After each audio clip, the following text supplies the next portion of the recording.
On a le plaisir d'accueillir Marie-Clémence Régnier ici, qui est presque locale, qui est ancienne élève de l'ENS de Paris, agrégée de lettres modernes et diplômée de Sciences Po. Elle a soutenu, elle aussi, sa thèse en littérature française, cette fois sous la direction de Françoise Méloniot et Florence Nogrette, à la Sorbonne. Cette thèse s'intitulait « Vie en close, demeure éclose, le grand écrivain français en sa maison-musée, 1879-1937 ». Et Marie-Clémence Régnier est aujourd'hui maître de conférence à l'Université d'Artois. Et ses recherches portent donc sur les maisons-musées, les expositions littéraires et en fait plus largement sur les interactions entre littérature, patrimoine et culture médiatique moderne depuis le XVIIIe siècle. Parmi ses publications nombreuses, on peut signaler le numéro d'interférence littéraire, ce que le musée fait à la littérature, muséalisation et exposition du littéraire qui a paru en 2015. Donc, je lui laisse la parole pour sa communication qui s'intitule « Imagerie et imaginaire contemporain des maisons d'écrivains et d'artistes dans l'univers de la carte postale en France, du polar à Instagram ». Oui, je vais partager l'écran. Merci Anne. Donc, pendant que Anne m'assiste dans l'ouverture du PowerPoint, je tiens à remercier les deux organisatrices du colloque d'avoir coûte que coûte organisé ce colloque et en plus avec cette formule hybride dont je bénéficie aujourd'hui en présentiel comme on dit. Et je précise aussi, vous allez sans doute le voir dans quelques instants, j'ai quelque peu modifié mon titre et mon approche. Si, c'est bon. C'est juste que l'image est décalée, mais vous devriez le voir apparaître. Voilà, donc vous le verrez. D'une part parce que le temps imparti était court, bref, et que j'espère ne pas trop dépasser, ne pas dépasser du tout même. Et d'autre part, pour une question de collecte de données sur les réseaux sociaux, notamment sur Instagram.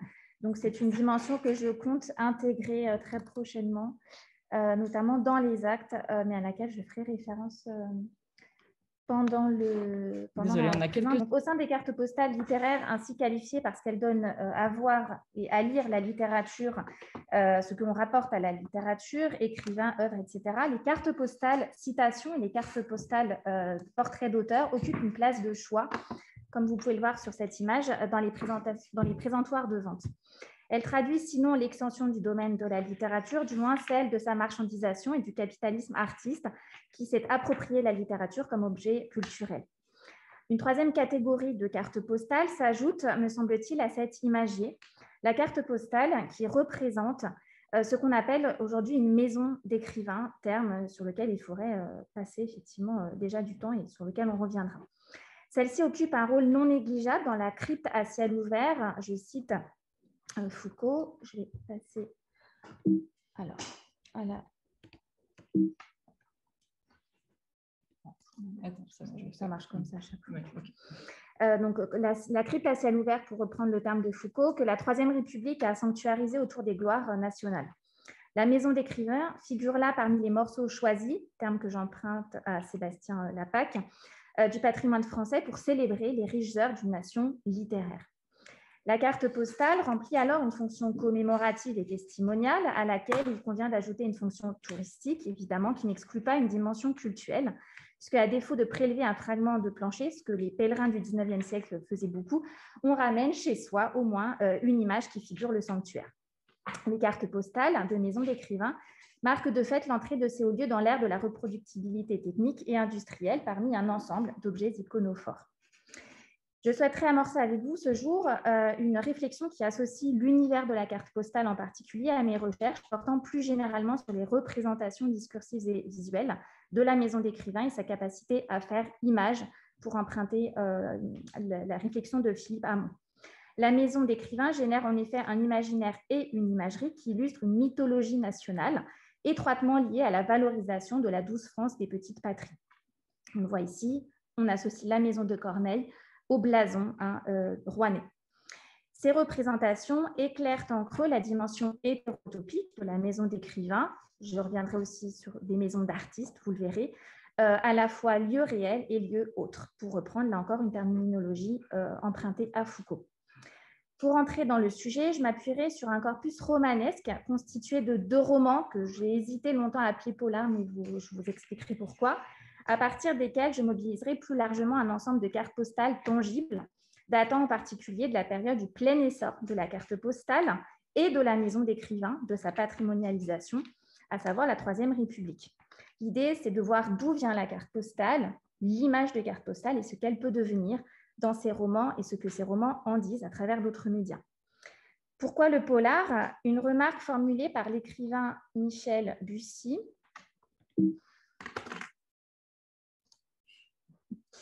Dans un entretien donné à la Fondation Monet, m'a suggéré cette voie. En effet, l'auteur de Nymphéa Noir souligne à cette occasion, donc dans l'entretien, que l'un des enjeux qui a présidé à l'adaptation de ce roman en BD, avec Fred Duval, a été, je cite, d'éviter la carte postale. Cette remarque soulève plusieurs questions. Que signifie éviter la carte postale? Pour quel motif? Comment? N'est-ce pas l'image de carte postale plus précisément? On le verra. Et n'y a-t-il pas quelques paradoxes à revendiquer un tel affranchissement vis-à-vis de la carte postale dans un roman qui attire à lui notamment grâce à l'estampille touristique de Giverny? Je souhaiterais ainsi m'interroger sur les raisons qui motivent une forme d'iconoclasme, de méfiance et de rejet en tout cas, vis-à-vis de ce qui se rapporte plus étroitement à l'image de carte postale, comme on dit, dans l'optique adoptée par Raphaël Berthaud, dont vous voyez la référence dans une diapositive précédente. L'image de carte postale, ce serait, selon elle, donc l'image stéréotypée, idéalisée, touristique par excellence. En regard, je voudrais mettre à jour les stratégies de contournement adoptées dans le roman, puisque, et c'est mon hypothèse de départ, l'image de carte postale irrigue ce polar, ne me paraît pas étrangère au roman ni à son adaptation. Partant, je m'attacherai à comprendre comment le discours littéraire peut transposer l'imaginaire et l'imagerie de carte postale. Je chercherai ainsi à mettre en perspective des cartes postales tangibles avec des textes, des cartes postales de mots qui me paraissent donc composer des images de cartes postales dans et par le discours littéraire. Il s'agira donc d'essayer de cerner une esthétique commune à ces différentes cartes et de cerner une manière de voir les monuments teintée d'une certaine idéologie, peut-être là encore à questionner. Alors, ma communication va s'appuyer sur deux romans, un polar vraiment identifiable comme tel et un autre un petit peu plus compliqué de ce point de vue. Le premier polar, c'est Nymphéa Noir de Michel Bussy, paru en 2011, récompensé par 5 prix de romans policiers, de polar et adapté en BD. Et d'autre part, ce que j'ai osé appeler un polar. Alors, c'est un roman à thèse, mais dans la troisième partie de La carte et le territoire de Michel Houellebecq, qu'on ne présente plus, le narrateur rapporte le crime de Michel Houellebecq à demeure par un artiste du crime, un collectionneur d'œuvres d'art, qui dérobe le portrait peint par Jeanne Martin chez Michel Houellebecq. Le protagoniste du récit en est donc un peintre et un photographe. Et donc, j'ai osé appeler cette partie un polar pour la mettre en perspective avec Michel Bussy.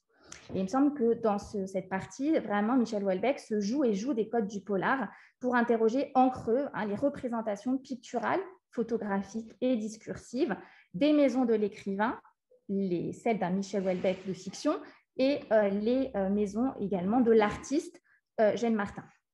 Donc, dans un premier temps, je m'attacherai à repérer dans ces textes les éléments discursifs qui me paraissent faire signe vers l'imagerie de carte postale des maisons d'écrivains et des maisons d'artistes.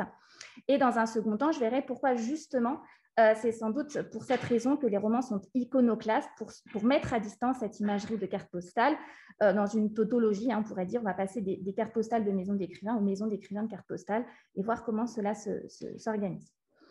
Alors, je vais demander à Anne de bien vouloir passer à la diapo suivante. Donc, dans Nymphéa Noir, Michel Bussy situe l'intrigue à Giverny, dont plusieurs sites à visiter figurent à l'inventaire du roman et les premières pages du texte. La maison jardin de Monet constitue le centre névralgique du parcours et structure l'horizon d'attente du lecteur de polar vis-à-vis duquel il fonctionne comme un produit d'appel. Je rappellerai que Giverny, c'est la maison une maison-jardin que le peintre a érigée en œuvre d'art totale, impressionniste, et en décor pittoresque, c'est-à-dire en décor digne d'être peint et conçu pour l'être. De fait, les meurtres à Giverny, si l'on peut les appeler comme ça, forment une sous-catégorie à l'intérieur du genre du polar que j'orthographie P-O-L-A-R-T, depuis quelques années. La maison de Monet joue un rôle dramatique également important en tant que scène pittoresque, mais aussi en tant que scène de crime et ou décor d'une chasse au trésor, recette à succès du genre, on le sait. Dans La carte et le territoire, le roman donne à voir non pas une maison d'artiste, mais plusieurs, l'atelier de Jeanne Martin, sa maison ensuite dans le Limousin, puis auquel il associe des maisons d'écrivains, plusieurs maisons de l'écrivain Michel Houellebecq. Or, comment les décors où sont situés ces peintres et ces artistes et ces écrivains sont-ils caractérisés? Eh bien, justement, par ce qui me paraît se rattacher à l'image d'une carte postale tangible que je rapporterai à plusieurs points. Premièrement, tu peux peut-être passer. Alors, un lieu ou un paysage qui fait sens collectivement jusqu'à l'usure et à la banalisation, un sentier battu. Deuxièmement, un paysage naturel dans lequel la maison s'insère harmonieusement pour former une vue pittoresque, précisément digne d'être peinte, dépeinte au sens étymologique du terme. Il n'est d'ailleurs pas anodin que les maisons d'artistes soient celles de peintres et qu'elles soient décrites sous l'angle de la peinture de prime abord, c'est-à-dire sous l'œil d'un peintre. Dans Nymphéa à Noir, l'institutrice qui prend en charge la description de la maison de Monet est une peintre. On apprendra qu'elle forme un seul et même personnage avec la narratrice qui aurait pu devenir peintre dans sa jeunesse. Dans La carte et le territoire, le narrateur décrit la toile sur laquelle Jeanne Martin travaille, puis les maisons de Michel Houellebecq qu'il visite, quand, à travers, là encore, la question des portraits de l'écrivain. À cet égard, quelques passages sont significatifs et que j'ai pu montrer. Les évocations, en fait, j'y reviendrai, excuse-moi. Les évocations descriptives de Giverny font écho à la découverte du village dans lequel s'est installé Michel Houellebecq au sein de mon corpus. Ce paysage fait lui-même pendant dans un diptyque au village limousin où Jeanne Martin s'installe à la fin de sa vie. Ce sont des villages qui sont représentatifs de l'engouement des touristes pour la campagne, je cite Michel Houellebecq, redevenu tendance, et pour les produits du terroir promus par Michel Michelin ou encore par Jean-Pierre Pernaut, j'y reviendrai. Ces villages ont fait l'objet de travaux d'urbanisme portés par les élus pour mettre à l'honneur un style régional, rustique, régionaliste même, perçu comme typiquement pittoresque. Les descriptions se caractérisent ainsi par la valorisation d'un champ lexical de la nature, autour desquels les éléments paysagers structurent l'image. La maison est à taille humaine, inspire la sérénité, et le paysage s'avère propre, géométrique, voire symétrique. C'est en somme une nature domestiquée, carte postalisée, qui se donne là à voir. Le tout compose l'image paisible d'une retraite rustique qui reconduit un motif structurant des vies d'artistes. Depuis la Renaissance, l'artiste et l'écrivain étant représentés comme des personnages reclus à l'écart du monde dans un coin de nature pour créer leur œuvre géniale. Donc voilà autant de traits définitoires que l'on retrouve dans un grand nombre de cartes postales paysagères figurant des maisons d'artistes et des maisons d'écrivains, du plein essor de cette imagerie vignette sous la Troisième République à nos jours.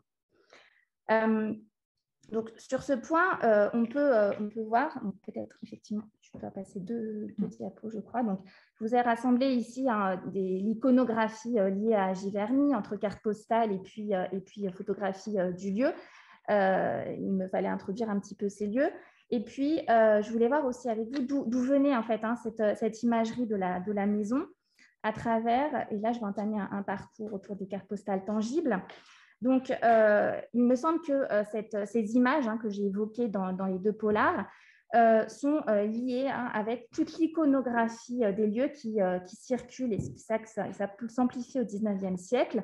Autour, vous le voyez, des voyages pittoresques de Nodier du baron Taylor, des peintures pittoresques de la même époque, de vignettes que l'on retrouve dans des imprimés, qu'il s'agisse de biographies de Corneille ou des portraits de sa maison, ou bien encore l'œuvre monumentale de Jean-Coran Carteret, qui propose une iconographie des auteurs et des expositions associées, ou bien encore dans la presse, vous le voyez ici avec l'iconographie de reportage. Donc, en ce sens, les cartes postales enterrent une manière de regarder les lieux et héritent d'une tradition qui est ancienne. Par la suite, si tu veux bien, Anne, merci. Comment la carte postale rend-elle compte de cet imaginaire et comment les épistoliers traduisent ce décor? Eh bien, j'ai retrouvé cette carte postale associée à la maison de Victor Hugo, dans laquelle on aperçoit le terme de « joli » dans le texte. Voilà un adjectif qui caractérise cette expérience du pittoresque, comme en témoigne le texte, puisque la maison d'écrivain, c'est ce témoignage du passé, la maison d'écrivain est ce vestige de la France des campagnes et des paysages pré-industriels, en somme une vitrine de la gloire de la France par l'entremise d'un panthéon littéraire incarné par des écrivains et réifié dans les maisons. D'ailleurs, à cette fonction édifiante de la carte postale correspond justement l'appropriation d'images de cartes postales dans, tu peux passer, voilà, les manuels scolaires. Ici, un manuel typiquement lansonien qui justement utilise une image que l'on retrouve également dans des cartes postales en circulation à l'époque. Et je crois justement qu'on retrouve ce que Marie-Ève a dit, la maison Nordin. Donc, il me semble que l'on peut voir là, finalement, des cartes postales qui vont avoir pour fonction d'essentialiser le rôle de la maison d'écrivain dans la mythologie nationale, ce que d'ailleurs la légende accentue associé à l'image. On peut voir dans la diapositive suivante le rôle du texte dans le dispositif iconotextuel de la carte postale, avec ces légendes non pas fausses, mais trompeuses, qui associent un lieu au nom de l'auteur, au nom d'auteur, mais de façon fallacieuse, puisqu'il ne s'agit pas de la maison de Victor Hugo à Veules, mais de celle de son ami Paul Meurice. Et l'on voit ici Paul Meurice exproprié de sa maison en quelque sorte pour mettre en avant son hôte occasionnel, Victor Hugo, évidemment pour que Veules puisse se targuer d'avoir une maison de Victor Hugo. Donc dans ces cas, la légende de l'image paraît s'entendre au double sens du terme. Car si la fabrique de ce toponyme ne repose pas à proprement parler sur une mystification volontaire, quoique, du moins repose-t-elle sur un abus de langage trompeur. Éviter la carte postale, pour reprendre les termes de Bussy, n'est-ce pas alors chercher à faire apparaître ce qui se cache derrière ce spectacle superficiel qui affleure à la surface de l'image, reprendre là encore une réflexion de Philippe Hamon. N'est-ce pas chercher la maison d'écrivain et la maison d'artiste en dehors des clichés que l'on a fabriqués autour d'elle? Éviter la carte postale consisterait peut-être donc moins à s'abstenir de convoquer le spectacle idyllique des maisons d'écrivains et des maisons d'artistes qu'à donner à voir les coulisses de leur construction. Éviter la carte postale, ce serait donc adopter un parti pris iconoclaste dans une certaine mesure, qui ne ciblerait pas tant la destruction d'images, qu'elles soient tangibles ou pas, que la naïveté qu'il y aurait à tenir ces images pour naturelles. Après ce premier temps, donc, je passerai à ma seconde partie, qui sera plus courte. Rassure-toi, Anne, je te vois frémir. Non, pas du tout. Tu as le temps. Alors, l'iconoclasme qui entoure l'imaginaire et l'imagerie d'écrivains, charriés par les maisons d'artistes et les maisons d'écrivains pour mon sujet, n'est pas le monopole de la fiction contemporaine du XXIe siècle, et encore moins du polar. Les occurrences sont nombreuses, et ce, dès l'ouverture des maisons de musée au public. Je vous ai rassemblé ici quelques références sur lesquelles je pourrais m'étendre si vous le souhaitez dans la discussion. Arciste de Caumont, figure déterminante du mouvement de protection des monuments en France, a d'ailleurs diagnostiqué dès le milieu du siècle cette manie qui s'emparait de ses contemporains à l'excès, et notamment autour des maisons d'écrivains et des maisons d'artistes, pour lesquelles le pittoresque est vraiment un très fort vecteur de patrimonialisation. Et je cite donc le texte d'Arciste de Caumont: « Le pittoresque nous déborde ». Et les maisons d'écrivains et d'artistes en seraient le signe, d'après ces auteurs critiques, je le répète, dès le début du XXe siècle, vis-à-vis des lieux. Ces exemples, associés donc en l'occurrence à la Normandie, vous le voyez dans les références, et autour de la maison de Corneille que je vous ai présentée plus haut, sont d'autant plus révélateurs qu'ils sont situés, comme le Giverny de Monet, en Normandie, terre d'élection du pittoresque en France. Néanmoins, le narrateur du polar de Michel Bussy donc, ne porte pas tant son attention à l'artificialité toute artistique de la maison de Monet, pour revenir à Bussy, qu'à la surexploitation commerciale et touristique du village et de la propriété de l'artiste. Et je vais revenir à ma fameuse diapositive, la 9, qui était mal placée, et je m'en excuse. Donc, tout à l'heure, je peux remonter encore. Si ça veut bien, c'était la diapo avec un texte. Voilà, c'est celui-là. Donc, voici les citations associées. Et donc, le narrateur, en fait, s'en prend au fait que Giverny est devenu un décor de carte postale, justement un parc d'attractions, le terme est aussi employé, un parc d'impression façonné à l'image des toiles du maître et façonné à l'image, justement, de cartes postales. Il utilise ainsi une rhétorique commerciale pour dénoncer tout ce qui est « from Giverny, near Giverny, Normandie ». D'ailleurs, dans les descriptions, on notera l'emploi de termes péjoratifs pour caractériser les éléments les plus pittoresques qui débordent, qui, comme le disait Arciste de Caumont, vagues molles, géranium qui dégoulinent des fenêtres, etc. Dans la BD de Fred Duval, on trouve des équivalents dans les vignettes qui reproduisent des vues pittoresques en grand format dans un jeu d'écho entre reproduction et adaptation de l'œuvre de Monet. Ça va être ici, voilà. Et il me semble, donc, dans cette vignette en haut à gauche, un jeu avec justement l'imagerie de carte postale qu'on voit à droite et sur les sites Internet et sur des œuvres également adaptées de l'œuvre de Monet. Et justement, il me semble qu'éviter la carte postale ici, c'est accentuer la dimension pittoresque, proposer des zooms sur des éléments pittoresques avec, par exemple, ces belles fleurs ou encore ces petits papillons qui sont mis en contrepoint d'une fleur qui se fane dans la vignette en bas à droite. Surtout, je noterai dans ce roman que la maison et le jardin de Monet ne font pas l'objet de descriptions à proprement parler, ou en tout cas ad hoc, mais que la visite se fait de façon rapide et sous la forme d'un inventaire avec la mise en avant des blocs de couleurs que forme chaque pièce dans la maison. Enfin, concernant encore Michel Bussy, avec qui j'ai pu m'entretenir pour parler du roman, il faut dire qu'il ne cite pas la branche sur laquelle il est assis. On sait que Nymphéa Noir, c'est le premier texte national qu'il a fait connaître avec le succès qu'on connaît, succès national puis international. Et s'il sort des sentiers battus avec cette vue un peu critique de la construction de Giverny, néanmoins, son propre travail a donné lieu à un ensemble d'appropriations touristiques qui contribuent à faire parcourir Giverny en long, en large et en travers avec des sentiers désormais battus absolument partout. On peut peut-être remettre la diapo qui était concernée. Juste ici, voilà, on voit des parcours Nymphéa Noir à Giverny. Critiquer le tourisme de masse et ses outils de propagande, telle est cependant la position ferme que défend Michel Houellebecq dans La carte et le territoire. Et on voit donc une différence de position et même de posture des deux auteurs dans ces deux textes. Dans La Maison du Loiret, le Michel Houellebecq de fiction se complaît à effectuer un pèlerinage sentimental, je le cite, comme ces touristes avides de faux pittoresques et d'authenticité factice. Sa maison est située non loin de maisons en pierre calcaire, de colombages qui respectent de façon maniaque l'habitat local, comme c'est le cas aussi dans le village des parents d'Eugène. Mais il me semble que si la maison de Michel Houellebecq dans la campagne est une belle demeure nichée dans un coin de nature, une image de carte postale, Michel Houellebecq va développer un certain nombre de stratégies littéraires pour éviter, contourner, court-circuiter l'image de carte postale. Comme c'est le cas notamment en faisant de sa maison une scène de crime, qui est tout sauf évidemment une maison d'écrivain de carte postale.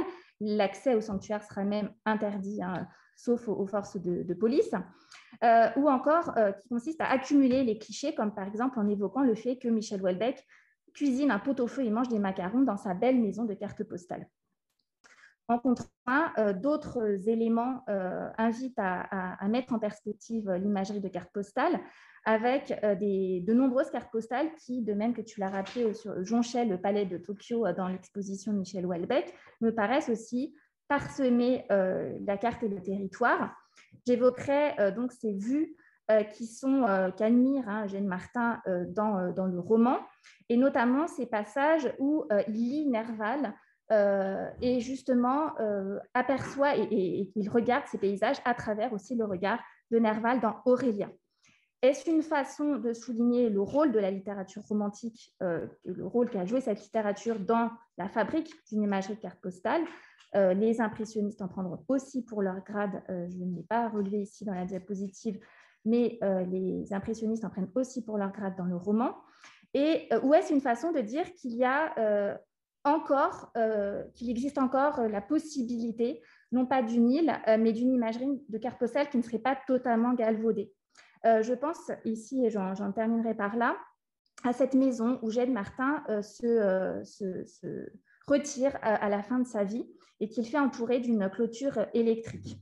Ce paysage, comme d'autres qu'il aperçoit dans le roman, est un paysage protégé, un paysage authentique, pittoresque, mais qui n'a pas été sali, souillé par l'industrie et l'ingénierie culturelle du tourisme qui est dénoncée dans ce roman. C'est la maison des hirondelles, pour reprendre l'expression. Alors, je ne vais pas résister à vous montrer. Donc là, c'est une carte postale contemporaine. J'y reviendrai peut-être en conclusion si tu veux bien.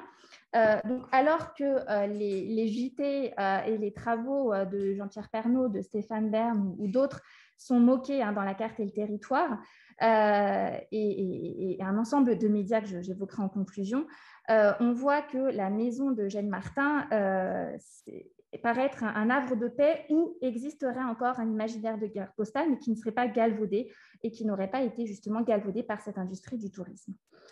En conclusion, je dirais donc que se cristallise dans ces romans, me semble-t-il, en creux, une interrogation autour de la carte postale, de maisons d'écrivains, de maisons d'artistes, comme si celles-ci étaient des lieux particulièrement importants à interroger pour réfléchir au pittoresque et à son devenir, pour réfléchir à l'image touristique en général.